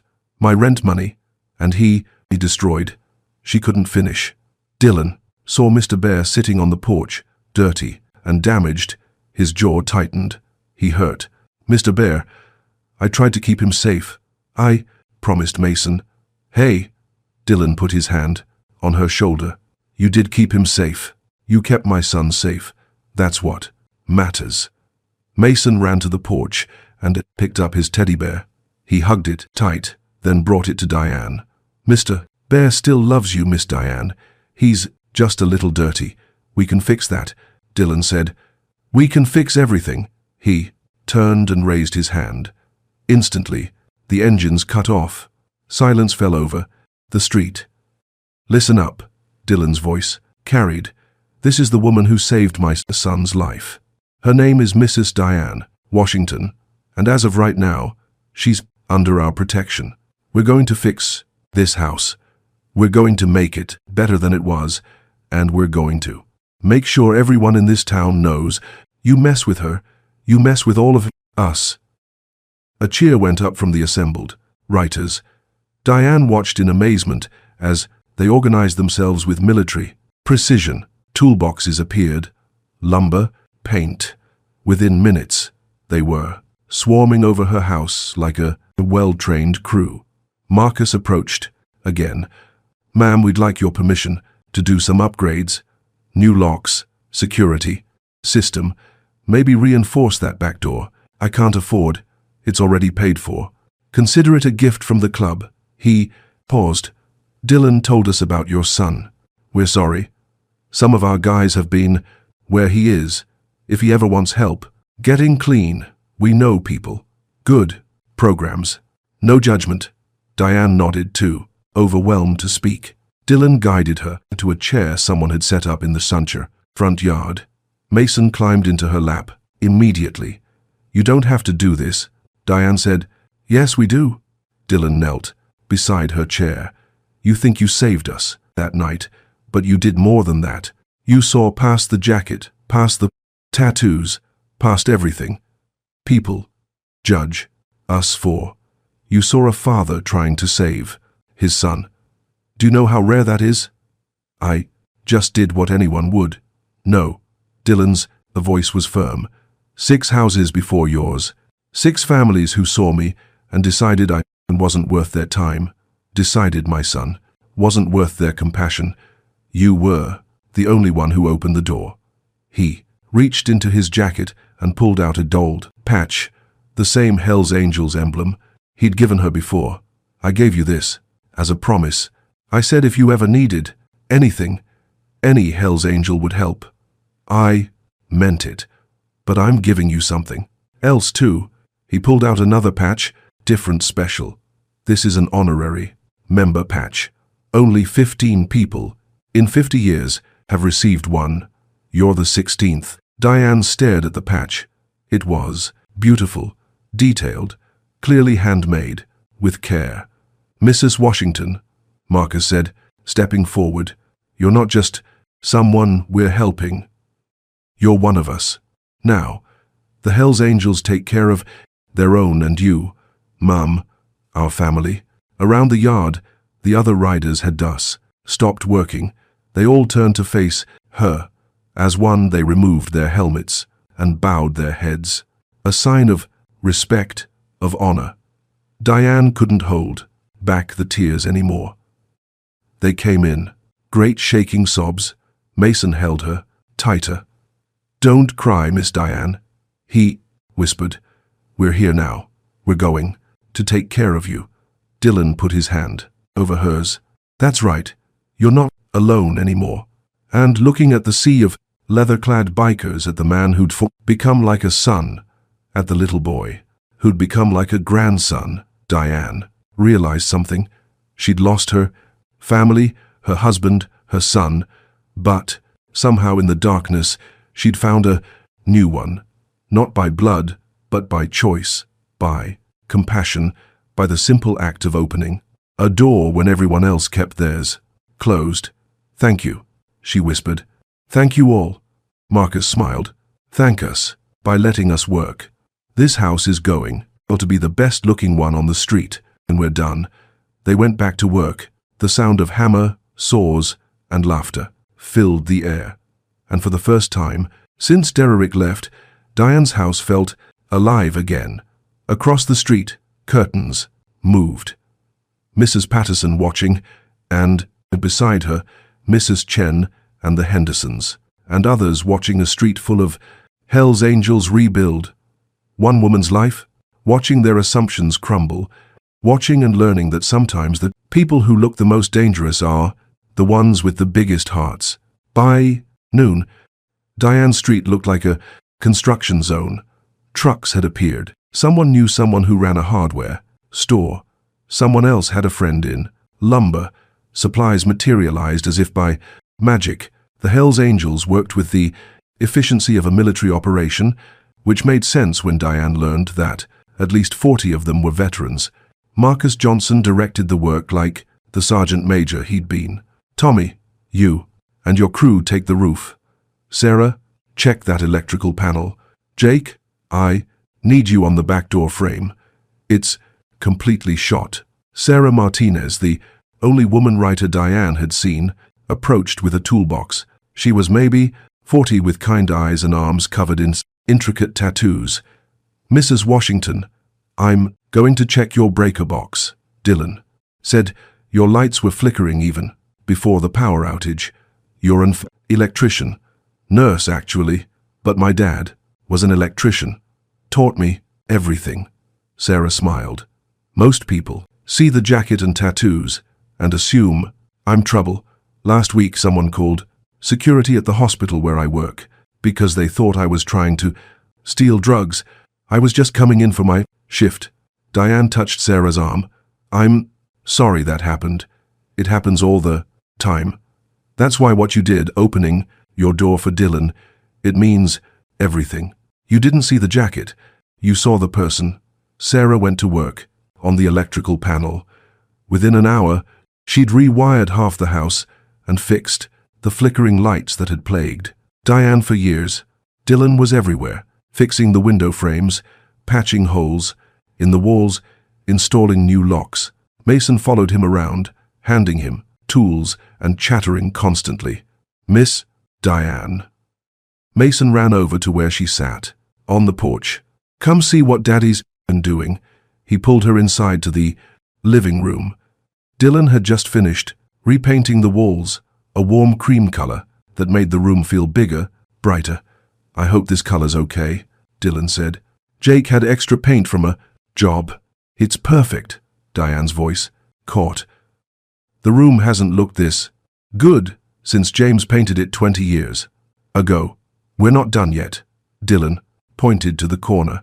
We're going to build you some new shelves, better than the old ones, and Tommy's reinforcing your front door. New deadbolts better. Locks. Dylan, this is too much. It's not enough. He set down his paintbrush. When I think about your son coming in here, destroying your things, taking your money, his jaw tightened. You deserved better. You deserve people who protect you, not hurt you. He's sick. I know, but sick doesn't excuse everything. My wife was sick, cancer, sick. She never once hurt me or Mason. She never stole. She never destroyed. Being in pain doesn't give you the right to cause pain. Diane nodded slowly. You're right. I think I've been making excuses for him for too long. Because you love him. That's what parents do. Dylan's expression softened. But loving someone doesn't mean letting them destroy you. Around 2, someone fired up a grill. Suddenly, the smell of hamburgers filled the air. More people arrived, not riders, but neighbors, bringing potato salad, coleslaw, drinks. Mrs. Patterson came with a huge platter of cookies. Mrs. Chen brought homemade spring rolls. The Hendersons carried a process properly, watermelon. They approached cautiously, unsure of their welcome. After weeks of gossip and judgment, Marcus saw them and called out, "Food's for everyone. Grab a plate." Mrs. Patterson approached Diane, tentatively. "I hope it's okay that we have astronaut tensioning came." "It's okay." Diane meant it. The anger had burned out, leaving only exhaustion. "We were wrong about you, about them." Mrs. Patterson gestured at the Hells Angels working on the house. "They've been here all day, not asking for anything, just helping. That's who they discussed it." "Ah," Diane said simply. By 3, word had spread through Oakridge. More people came, some curious, some genuinely apologetic. Pastor Williams arrived, looking uncomfortable. "Mrs. Washington, I owe you an apology." "Yes, you do." Pastor Williams flinched at her bluntness. "I judged you. I listened to gossip instead of asking you directly. What happened? That's not what a pastor I should do." "No, it's not. I'd like to make it right. Perhaps you could speak at church next Sunday about compassion, about not judging people by their appearance." Diane considered it. "Only if Dylan comes with me and Marcus and anyone else who wants to come. If you want me to speak about not judging, then the church needs to see who they've been judging." Pastor Williams swallowed hard. "Of course, yes, they're all welcome." At 4, Marcus called everyone together in Sate in the front yard. The work was done. "Mrs. Washington," he said formally, "your house is ready for inspection." They'd transformed everything. New paint inside and out, new windows, reinforced doors, with commercial-grade locks, security, cameras at every corner. The roof had been patched, the electrical system upgraded. Even the front porch had new boards and fresh paint, but it was the small touches that made Diane cry. Someone had planted flowers in her garden, tulips like she'd been trying to plant. Someone had hung new curtains. Someone had built a beautiful wooden shelf in the living room and arranged all her books by color. And in the center of the mantel, in a place of honor, sat Mr. Bear, cleaned, repaired, looking almost new. "Mason wanted to fix him for you," Dylan said softly.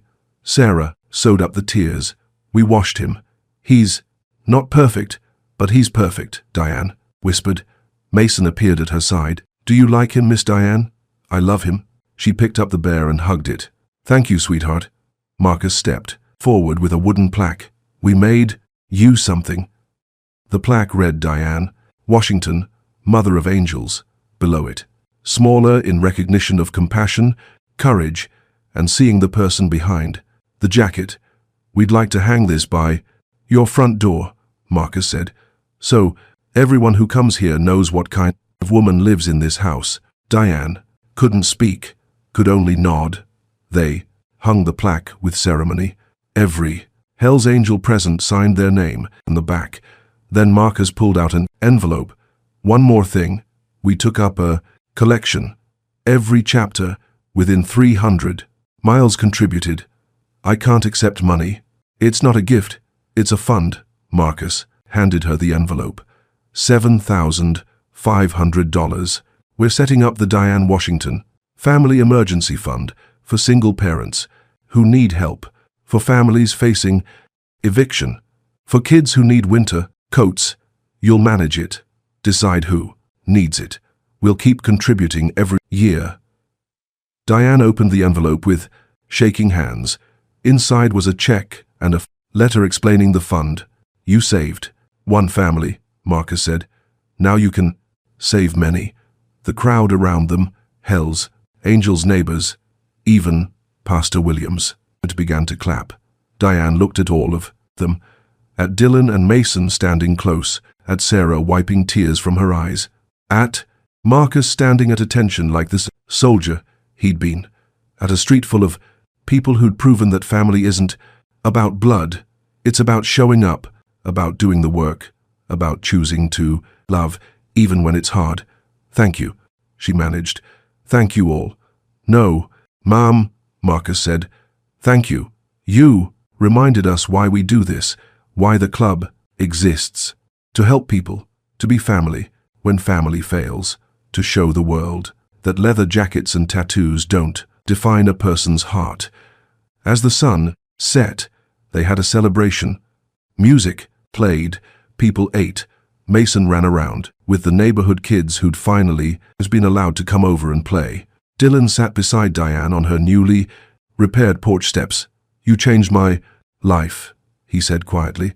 You know that, right? You changed mine too. No, I mean it. I was ready to give up that night. I'd been turned away so many times. I thought Mason was going to die. I thought I'd failed as a father. Then you opened that door. He looked at her. You gave me hope. You showed me there are still good people in the world. You showed me the same thing, Diane said. I was dying in this house, alone, bitter, waiting for a son who was never coming home. You reminded me that family can be found, that it's not too late to live. They sat in comfortable silence, watching Mason play. Can I ask you something? Dylan said eventually. Anything. When Derek comes back, if he gets clean, if he wants to make amends, are you going to let him? Diane thought about it. I don't know. Part of me will always hope, but I can't live my life waiting for that hope anymore. If he comes back, truly back sober, honest, willing to do the work, then yes, I'll listen, but I won't sacrifice myself again. I won't let him destroy me while I wait for him to save himself.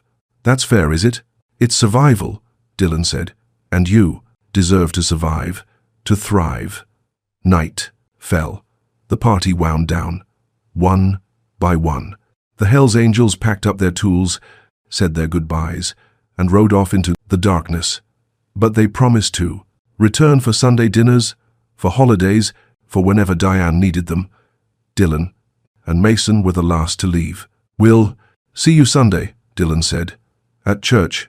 We'll be there. I'll be looking for you. Mason hugged her tight. I love you, Grandma. Diane, the word hit her like lightning. Grandma, I love you too, baby. They left. Diane stood on her porch looking at her transformed house, at the plaque by her door at the street, where just hours ago 150 motorcycles had stood as proof that love comes in unexpected forms. She went inside, locked her new locks, and sat in James's Brent chair. Did you see that? She asked his picture. Did you see what they did? She imagined him smiling, proud of her for opening that door, for choosing life over fear. For the first time in 8 years, Diane felt truly at peace. 3 days after the Hell's Angels rebuilt his house, Derek came back. It was late afternoon. Diane was in the kitchen, making soup, when she heard footsteps on The porch, heavy, unsteady, her body tensed instinctively. She grabbed her phone, ready to call Dylan this time. Then came the knock. Weak, almost apologetic. "Mom," Derek's voice, muffled through the door. "Mom, please, I know you're there." Diane walked to the door slowly through the new peephole Dylan had installed. She could see Derek. He looked worse than before, thinner, paler, shaking badly. Alone. This time. "No, Jennifer. Please, Derek," said. "I just need Mom. I need help." Diane's hand hovered over the locks. Every instinct she'd built over the past week screamed at her to walk away, to protect herself, to let him face the consequences of his choices. But he was still her son. She opened the door. Derek stood there, swaying slightly, looking at the new paint, the new locks, the security cameras. His eyes were bloodshot. His hands shook. "Nice upgrades," he said bitterly. "Guess the Hell's Angels took care of you." "What do you want, Derek?" "I need money. Just a little. $50. I'll pay you back. I swear." "No." Derek's face twisted. "Mom, please, I'm sick. You need rehab, not money." "I can't. I tried rehab before. It doesn't work for me." "Because you didn't want it to work." Diane stood in the doorway, blocking his entry. "You wanted the quick fix, the easy way out. But there is no easy way out. Derek, you don't understand." "I understand perfectly. You're an addict. You've been one for years, and I've been enabling to you by making excuses, by hoping you'd magically get better by leaving my door unlocked, waiting for you to come home." Derek's eyes filled with tears. "I'm sorry. I'm so sorry for what I did. Jennifer." She pushed me. "Don't blame Jennifer. You made the choice to come here. You made the choice to destroy my things. You made the choice to take my rent money." Diane's voice was steady. "You've been making choices for 5 years, Derek. Bad ones. And I can't save you from them anymore. But I'm your son. You're my son. But you're also a grown man responsible for your own life." Derek's legs gave out. He sat down, hard on the porch steps, head in his hands. "I don't know how to stop. I've tried. God, I've tried so many times." Diane sat down beside him carefully, her hip protesting. They sat in silence for a moment. "Where's Jennifer?" she asked. "Gone. Took the money and left 2 days ago. I haven't eaten since yesterday. I've been sleeping in my car." Derek's voice broke completely. "I hit rock bottom, Mom. I'm so far down. I can't even see the light anymore." "Then stop digging." Derek laughed bitterly. "It's not that simple. It is that simple. It's just not easy." Diane pulled something from her pocket. A card. "This is Crossroads Recovery Center. They have a 90-day program. Real treatment, medical supervision, therapy, job, training." Derek took the card with shaking hands. "I can't afford. I'll pay for it. But this is the last time, Derek. The very last time. If you check yourself out early, if you relapse, if you waste this chance, I'm done. I will not watch you kill yourself. I will not keep sacrificing my peace, my safety, my life, waiting for you to choose life. That's cold. No, that's love. Real love. Not the kind that enables. The kind that demands you do better." Derek stared at the card. "What if I can't do it? What if I fail? Then you fail. But at least you'll have tried. At least you'll have thought, why are you even giving me this chance after what I did? Because you're my son. Because I love you. But also because I finally learned something." Diane looked at him. "I can't save you, Derek. Only you can save yourself. All I can do is give you the tools. What you do with them is your choice." Derek was crying now, full sobs that shook his thin frame. "I don't deserve this." "You're right. You don't. But love isn't about deserving. It's about choosing. And I'm choosing to give you one more chance. 1. A motorcycle rumbled up the street. Derek's head jerked up, fear crossing in his face. Dylan pulled up to the curb and cut the engine. Mason hopped off the provost on back. Miss Diane. Mason started running toward the porch, then stopped when he saw Derek. Who's that? Dylan walked up, slowly, his eyes on Derek, assessing. Protective. Dylan, this is my son. Derek. Diane's voice was steady. Derek, this is Dylan Carter. The man whose life you dismissed is worth nothing. Derek looked at Dylan, at the Hells Angels jacket, the tattoos, the muscular frame, then at Mason holding his father's hand. You're the one Mom helped, Derek said quietly. She saved my son's life. Dylan's voice was cold while your town was slamming doors in our faces. I heard. Derek's voice dropped to a prime's whisper. I'm sorry for what I said, for what I thought about you. I don't need your apology. Your mother does. Derek turned to Diane. Mom, I'm sorry. I'm so sorry for everything. For the things I said. For destroying your house. For stealing from you. For the last 5 years. For his voice broke. For not being the son you deserved. I don't need you to be perfect, Diane said. I need you to be honest. I need you to try. Mason stepped forward, looking at Derek with a child's curiosity. Are you Miss Diane's son? The one who's sick? Yeah, kid, I'm sick. My mommy was sick, too. She died. Mason said it matter-of-factly, but she said, being sick doesn't mean you can be mean. Even when she hurt really bad, she was still nice. To me, the simple truth from a 4-year-old hit harder than any lecture. Derek's face crumpled. You're right. Your mom was right. I have no excuse. Dylan stepped forward and extended his hand. Dylan Carter. Derek looked at the offered hand, then took it. Derek Washington, your mother is one of the strongest people I've ever met, Dylan said. She deserves better than what you've given her. I know. So, do better or leave her alone, Dylan, Diane said gently. No, he's right. Derek stood up unsteadily. I need to do better. I need to. He looked at the card in his hand. I need to go to this place. Get clean. Really clean this time. I'll drive you, Diane said. No, we need to do this myself. If I can't even get myself to rehab, how am I going to stay sober? Derek pulled out his phone. I'll call them. Get admitted today if they'll take me. He walked to the end of cold, the driveway phone to his ear. Dylan sat down beside Diane. Mason climbed into her lap. Are you okay? Dylan asked, quietly. I don't know. Ask me in 90 days. What if he doesn't make it? Then, I'll know I tried everything I could and I'll let him go. Diane's voice was firm. I'm done setting myself on fire to keep him warm. Derek came back, phone in hand. They have a bed. They said I can. Come now. They'll do intake tonight. Okay. Diane stood slowly, Mason sliding off her lap. She walked to Derek and took his face in her hands. I love you. I've always loved you. But love isn't enough anymore. You have to do the work. I know. I will. I promise.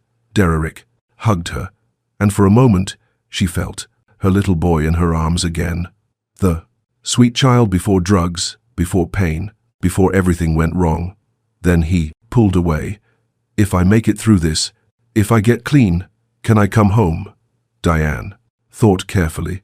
If you get clean and stay clean, if you do the work, if you prove you're committed, then yes, we'll be talk. But Derek, this isn't about coming home. This is about saving your life. I understand. Derek walked to his car.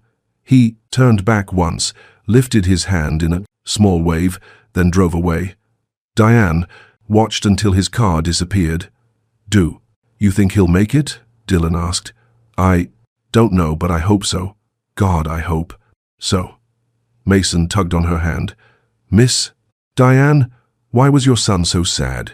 He's been making bad choices for a long time. sweetheart. Now he's trying to make better ones.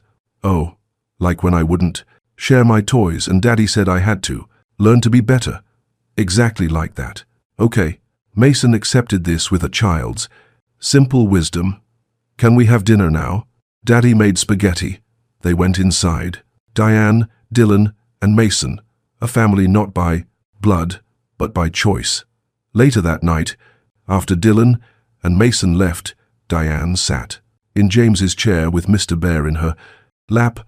I let him go, she told James's picture. Our son, I gave him one last chance, and then I let him go. She imagined James nodding, proud of her for choosing herself, for learning that love sometimes means stepping back, that you can't save someone who won't save themselves. 2 weeks later, Derrick called from Crossroads. I'm still here. Mom, I'm staying. It's hard, but I'm staying. I'm proud of you. Don't be proud yet. I'm just taking it one day at a time. That's all any of us can do. 3 months later, Derrick called again. I'm graduating the program. 90 days, sober. I did it, Diane cried. Can I come? See you? Yes, but Derrick, I need you to understand something. I'm not the same person I was. I have a life now, friends, people who depend on me. I won't let you disrupt that. I understand.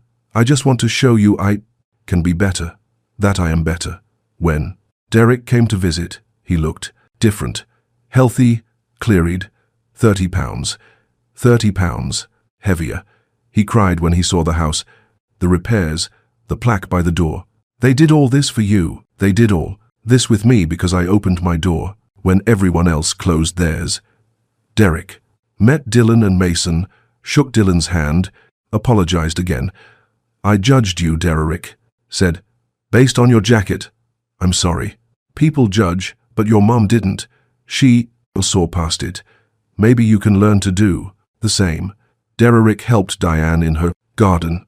They talked, really talked about James, about the past, about the future. I'm not moving back home, Derrick said. I'm getting my own place, a job, staying in the program.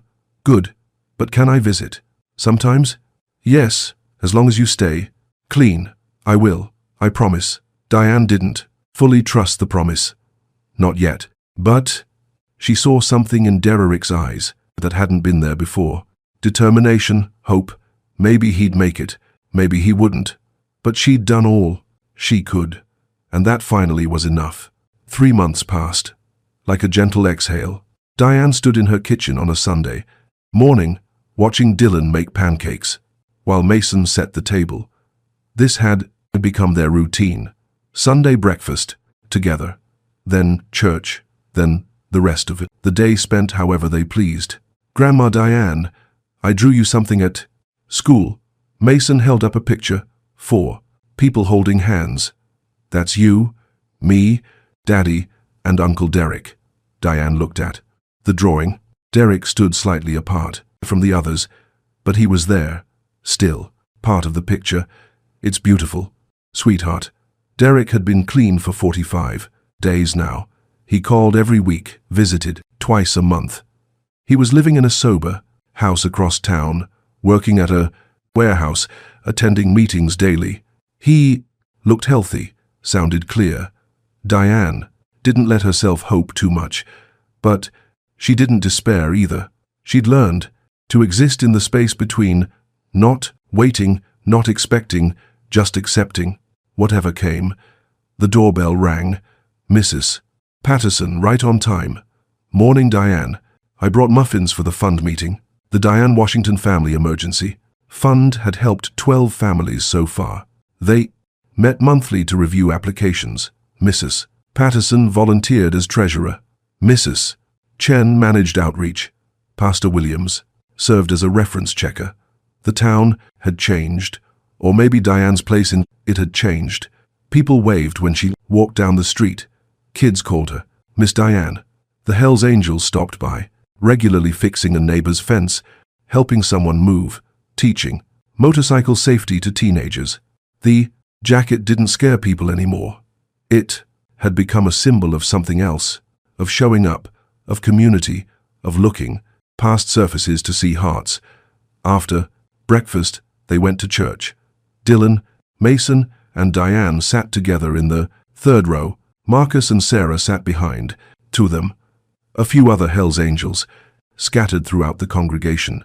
Pastor Williams's sermon was about the Good Samaritan, about seeing people others overlooked, about opening doors others kept closed. He looked directly at Diane when he said, "Sometimes the people we fear are the ones sent to save us, and sometimes saving others saves us, too." After church, they returned home. Dylan grilled burgers. Mason played in the yard. Neighbors stopped by. It felt like family, like belonging. That evening, after everyone left, Diane sat on her porch with a cup of tea. The sun was setting, painting the sky orange and pink. Her phone rang. Derek's number. "Hi, sweetheart." "Hi, Mom. I just wanted to say I got the job. The real one, not the warehouse, the mechanic job, full-time with benefits. They know about my history. They're giving me a chance anyway." "Derek, that's wonderful. I also wanted to tell you," his voice got thick. "I'm 47 days sober today. 47 days of choosing to be better, and I know it's not enough to make up for 5 years. I know I have years of making amends ahead of me, but I'm doing it one day at a time. I'm proud of you. Don't be proud yet. Just keep believing I can do it. Even when I don't believe it myself, I will." After they hung up, Diane sat in the gathering darkness, thinking about the journey that brought her here. She'd opened her door one terrifying night to Williams, a stranger in a storm. She'd saved a child's life. She'd been judged, gossiped about, betrayed by her own son. But she'd also found family in unexpected places. She'd learned that love isn't always soft. Sometimes it's setting boundaries, saying no, choosing yourself. She'd discovered that the possible people society fears most are often the ones with the biggest hearts. A motorcycle rumbled up the street. Dylan, coming back, forgot Mason's backpack. He explained, jogging up the porch steps. "It's on the kitchen table." Dylan grabbed it, then paused. "You okay? You look thoughtful." "I was just thinking about that night, the blizzard, you knocking on my door, the night that changed everything." "Yes," Diane smiled. "I was so scared, but I opened the door anyway, and I'll be grateful for that every day of my life." Dylan sat down beside her. "You know what Mason said today?" He said, "Daddy, I don't remember Mommy's face anymore, but I remember her love because Grandma Diane shows me what it looks like." Tears filled Diane's eyes. "He said that he did. You've given him something I couldn't, a grandmother's love, a sense of family beyond just me. You've given me the same thing, a reason to live fully instead of just existing." They sat in comfortable silence as darkness fell completely. "I should go," Dylan said finally. "But I'll see you Tuesday. Mason wants to help you plant those roses. I'll be here." After he left, Diane went inside. She looked at Mr. Bear on the mantel, at the Hell's Angels honorary patch framed on the wall at the plaque by her door that read Mother of Angels. She looked at James's picture. "I did it," she told him. "I lived just like you asked me to. I lived big and brave and full." She imagined him smiling.